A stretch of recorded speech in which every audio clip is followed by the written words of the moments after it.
Welcome everyone to Nothing Less Than Extraordinary. I got the beautiful and gorgeous Marvis Henderson Day. Thank you for being on the podcast today. Thank you for having me. Of course. And look at you. You look gorgeous. Those beautiful flowers that match with my background. Like minds think alike, so yes. Yes, absolutely. And you're rocking those earrings. I love it. So, a little intro of Marvis. Marvis is the CEO of the M.E. Henderson Incorporated. She's giving golden hot girls, they like to be called hot girls, 50 and over, activity to lead a fierce and limitless life. She feeds the body through movement, the soul through writing, and the mind through reading to really activate and bring on that proudness and that powerful magnetic woman that they are. Please do expand, Marvis, on a little bit more of what you do. So I started the company supposed to be writing, and instead I start throwing line dance parties. Hmm. So one of the things was we were having line dance classes, but we didn't have an opportunity to go out and socialize. So I kind of started the business kind of backwards. So I started the parties first. And then someone said, "Well, can you teach the line dance class?" And I was like, "Well, yeah, I guess I can." And so we have incorporated line dancing pretty much as the core of my business. It what gets people in to get to know me. Um, and then we also have a virtual book club, and we just started a literary circle. So Hmm. we are trying to give our Golden High girls an opportunity to just have fun. Wow, that's beautiful. That's so good. And it's important to have fun because Marvis, when we connected, you talked a lot about having a good time and living a life where you're free from obligation, constraint, and need to do, and all of these different things that ties us down. So, what does that look like for your golden hot girls right now with their activities? What kind of stuff are they doing to really live a life that is fulfilling and that is limitless? Well, one of the things that we do is I'm always scouring, trying to curate events because a lot of times we just don't have time to do that. And Hmm. then I do have my own events as well. And what we found out is I did a survey with my email group, and we found out that they do want more healthy living workshops, Hmm. but they also want to go to the winery. Um, Half said they wanted to go to the casino. Hmm. Um, more music events, just anything that just gives you that pause in your world Hmm. and just, let your hair down. Hmm. We're talking about having a Golden Hot Girls Night In Hmm. where we go to a hotel, have some games and some fun and probably some line dancing and just fellowship. Hmm. Hmm. And tell me, how did you get into wanting, like, what was your calling? Why was there a drive to want to do this and to help out your community in this way? Well, I was diagnosed with fibromyalgia right at 39. Mm. And that was just a tsunami for me. Hmm. It took away all of the things, all of the titles that I had. And so it took me probably my 40s to try to rebuild my life. And as I got closer to 50, I knew I had to make some changes. So I made some moves. Hmm. I changed my diet. I moved out of my hometown Hmm. and I found line dancing Hmm. because my doctors had said, you need to exercise. And I was like, but I'm in pain. How can I exercise? But I found line dancing. And once I added the change in the diet, the change in the location, and then the change in my physical health, My digestive system got better. Mm-hmm. I became more social. Mm-hmm. And now I'm living a life that I never dreamed about living. I travel the world. Mm-hmm. Um, I'm if there's a live music event in my area, I am probably going to be there if I like the music. Uh-huh. I just don't. I just don't do things that I don't enjoy anymore. So Mm-hmm. um, because of my journey, what I wanted to do was create a space for what I wish I had when I became sick. Mm-hmm. So, and this is pretty much what my business has been about. So, we're doing the Marvis Fun Party Bus right now. So, Oh, just tell get me on more about board. that. Tell me more But about we're getting that's just the catalyst for the Golden Hot Girls to get together and have fun. Um, we are and we're making some plans for some different activities so we can it. all just go out and have a good time.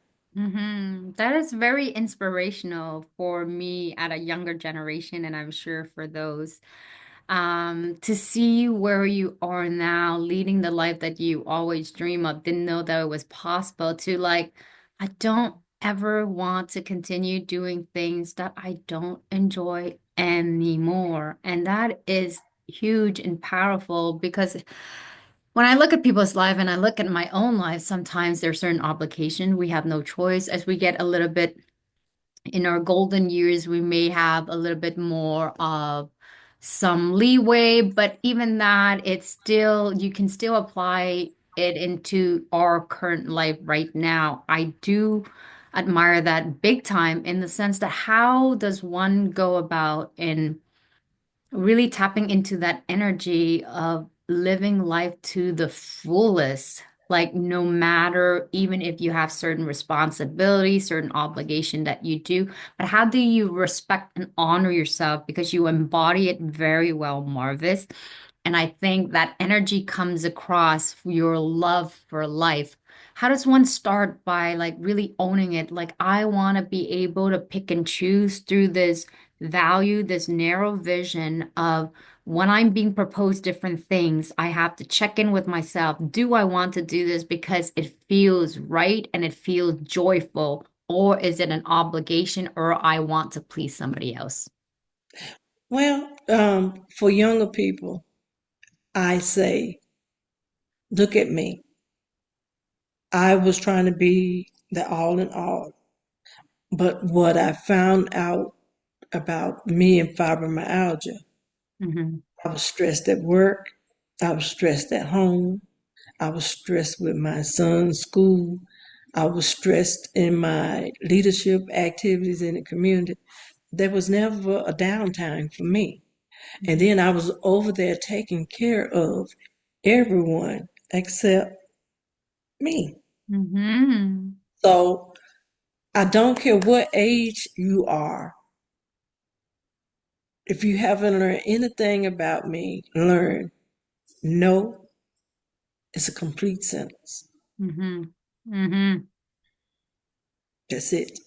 Very powerful. Very powerful. Marvis, so, okay, let's say going based on that paradigm, how does one actually do it? Like, I think the word no is a really powerful sentence. It could be a word, but it's also a sentence. And you said that clearly. I've learned how to use that, and it's been like it helps me guard my energy and the people that I surround with, the things that I say yes and no to.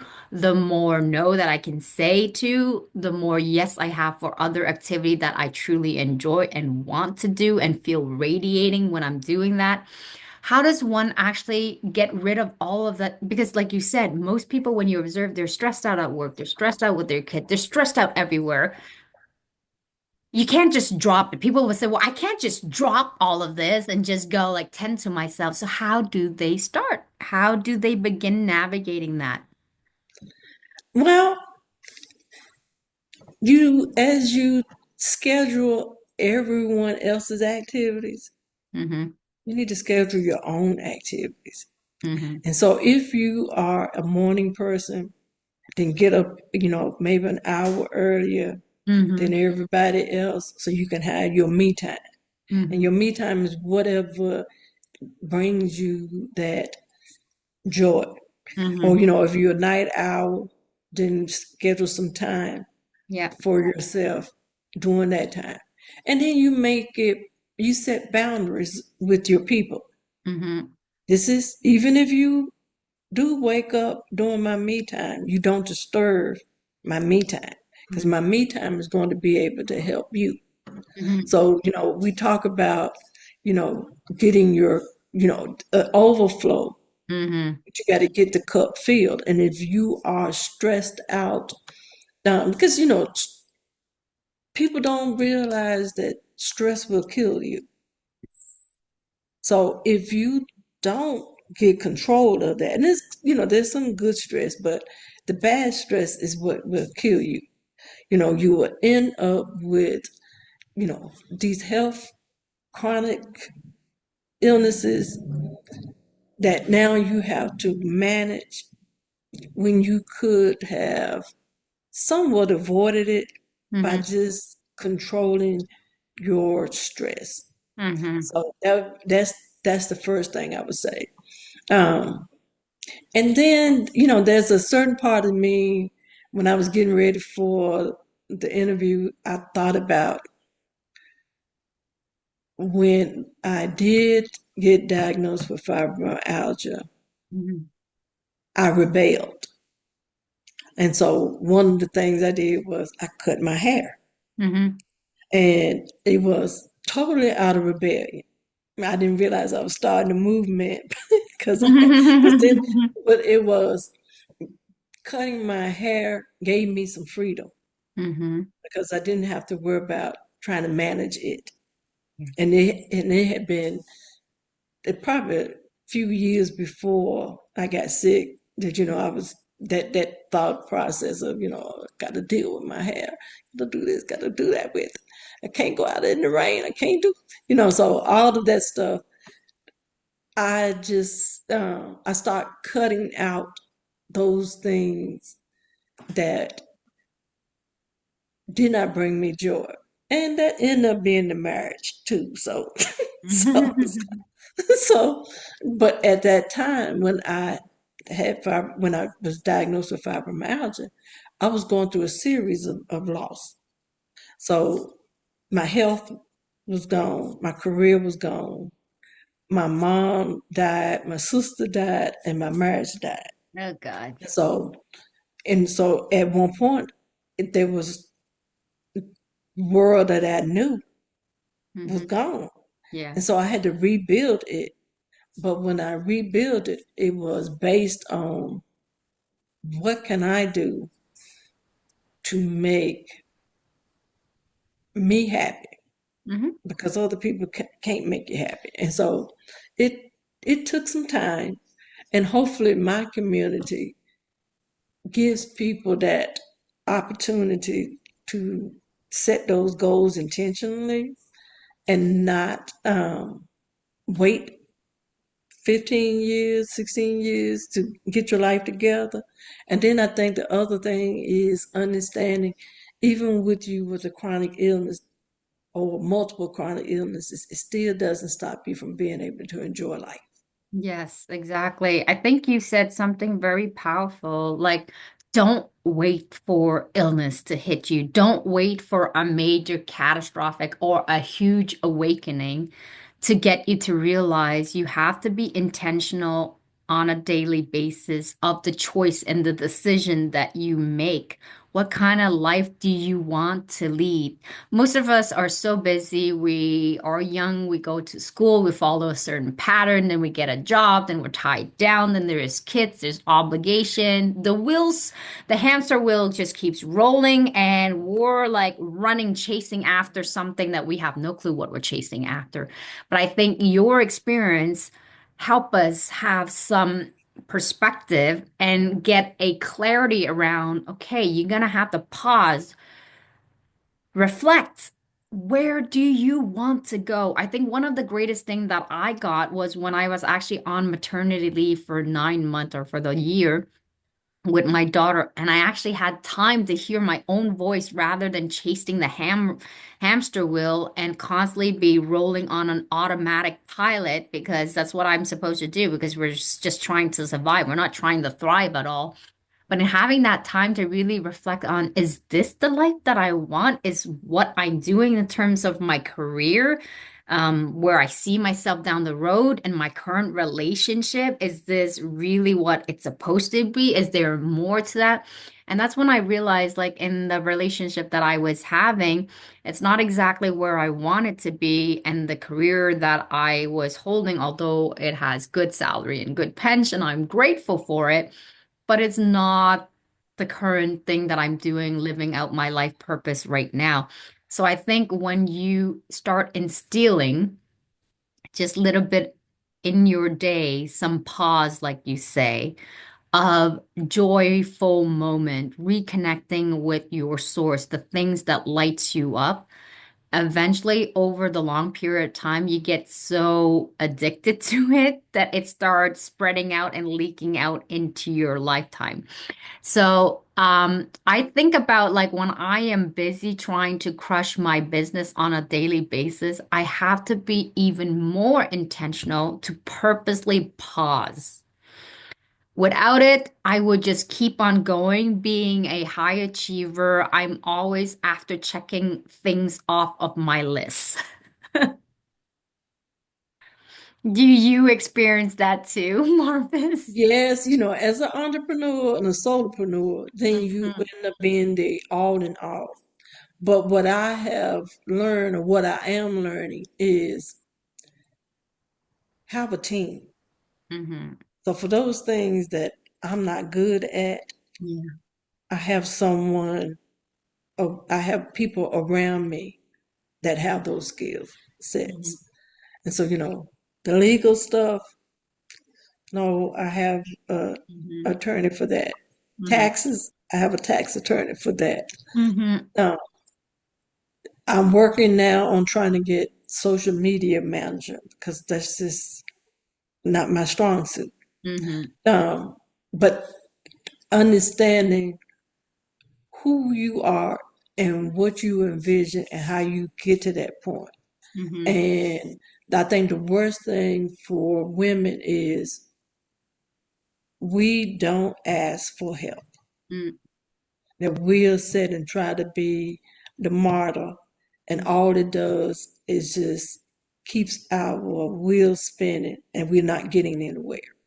Yeah. So, and then, being able to take the constructive criticism,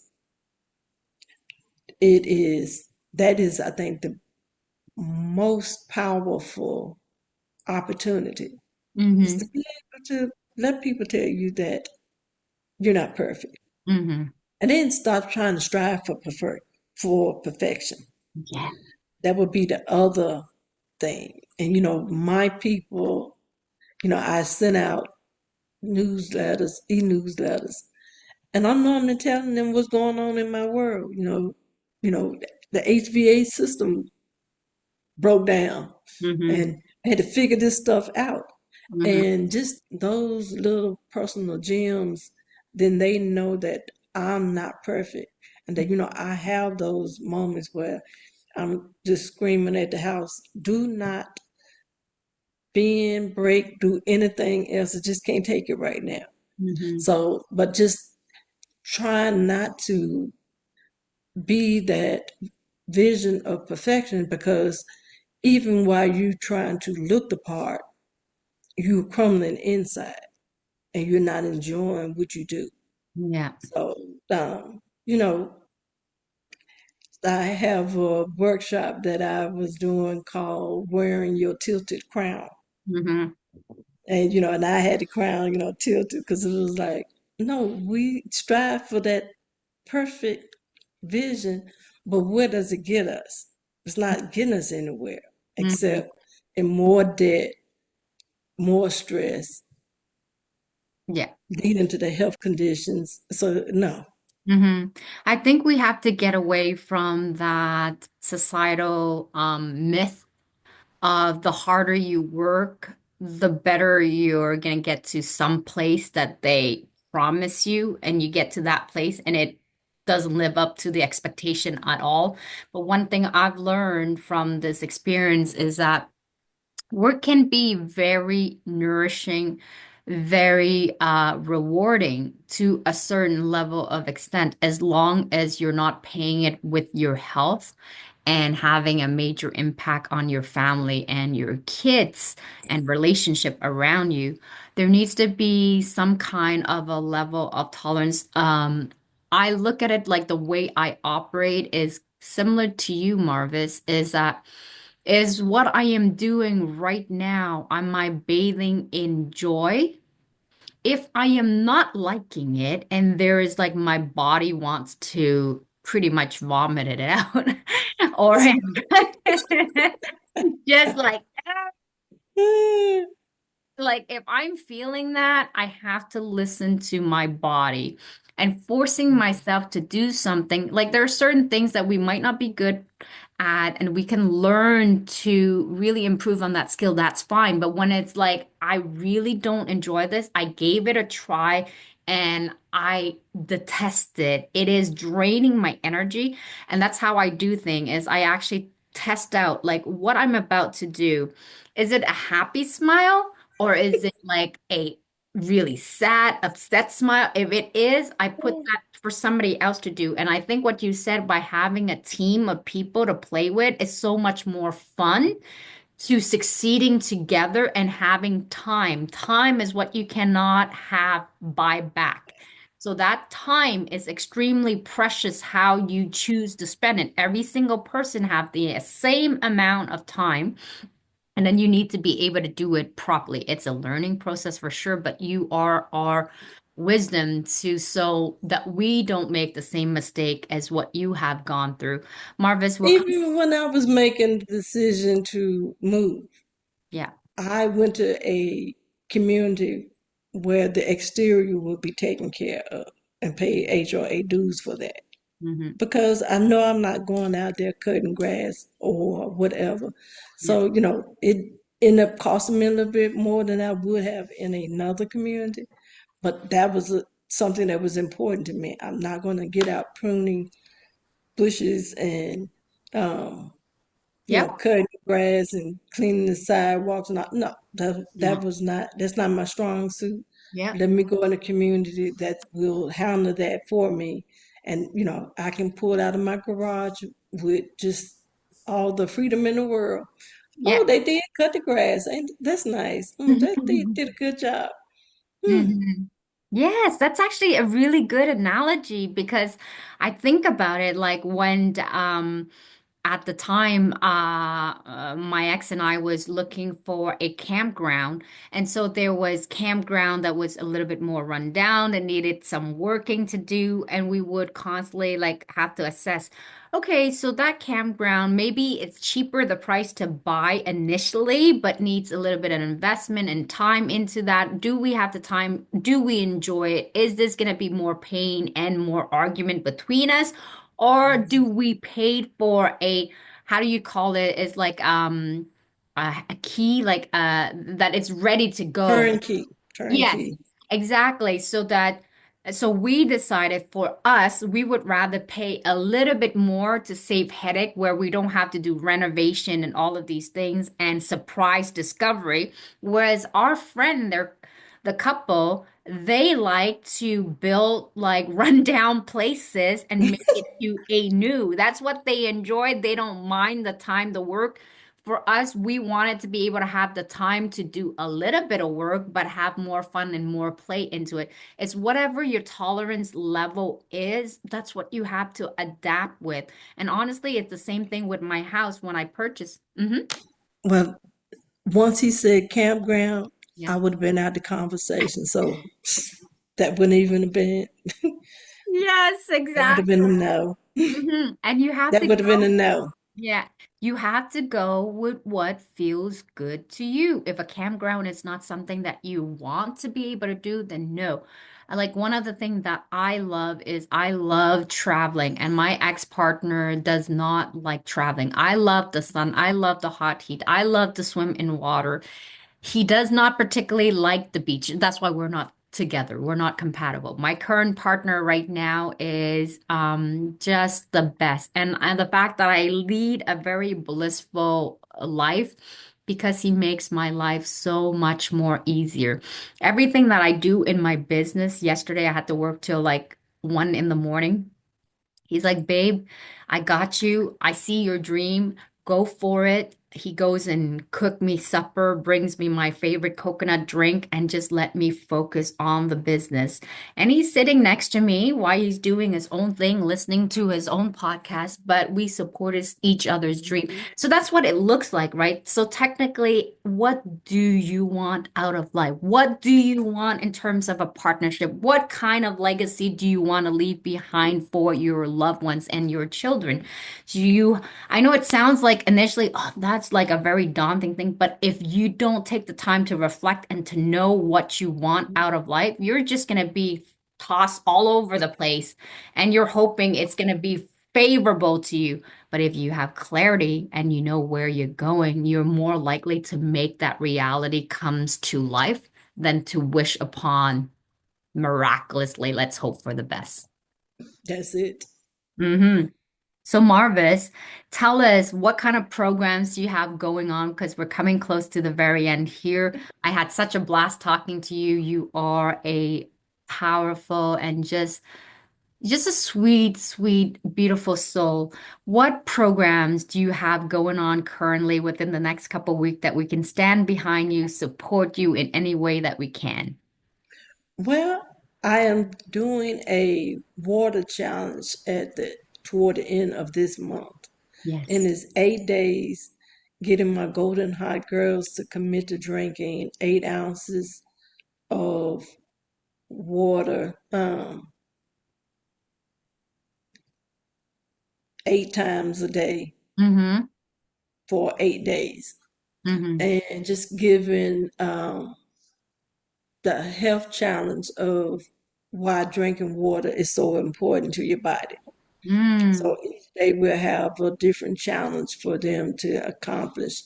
Mm. And just trying to give them the encouragement because as older women, we're losing more water in our system than we were when we were younger. So we need to make sure that we stay hydrated.